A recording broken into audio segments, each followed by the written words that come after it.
c'est vraiment un plaisir d'avoir l'opportunité de rendre hommage à des enseignants, puis encore peut-être à un autre niveau aussi, à la profession enseignante. C'est l'histoire de Mme Ariane. J'en parle, puis regardez, les larmes me montent quasiment aux yeux. C'est l'histoire de Mme Ariane et de son poussin. Mme Ariane est enseignante en adaptation scolaire, puis elle enseignait à des élèves multi-handicapés. Puis parmi ces élèves-là, il y en avait un qu'elle appelait mon poussin, qui était particulièrement handicapé. Puis là, on parle d'un élève avec une déficience intellectuelle profonde. Il était cloué sur un fauteuil roulant, et puis en plus, il était aveugle. Mais Mme Ariane s'en occupait. Elle le prenait, elle changeait de place, elle chantait des chansons, elle parlait dans l'oreille. C'était une madame qui riait tout le temps. Mais à un moment donné, Mme Ariane a changé d'école. Elle a fait différentes écoles à la commission scolaire.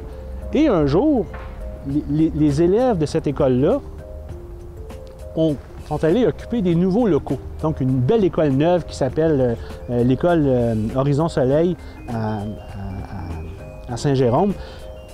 Une école qui était dédiée, une école à vocation générale qui était dédiée pour des élèves qui avaient des déficiences profondes. Alors, le jour où ils ont fait l'inauguration de l'école, ils ont invité tous les anciens profs de l'ancienne école pour venir visiter les nouveaux locaux.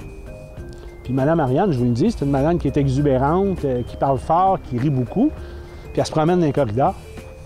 Puis elle trouvait donc ça beau, c'était tellement plus beau que ce qu'il y avait dans le temps. Puis à un moment donné, elle fait à peu près 25, 30, 40 pas dépasser une porte de classe.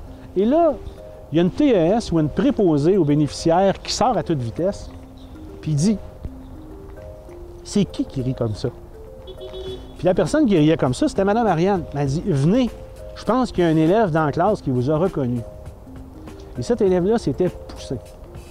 Fait que, tu sais, un enfant aussi lourdement handicapé, même auprès d'un enfant comme ça, un enseignant, ça peut laisser une trace pour toujours.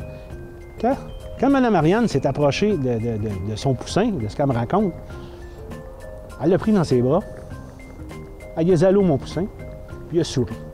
Tu sais, c'est des histoires comme ça qui sont touchantes, puis qui font en sorte que, excusez ma larme, mais le métier d'enseignant, c'est tellement un beau métier.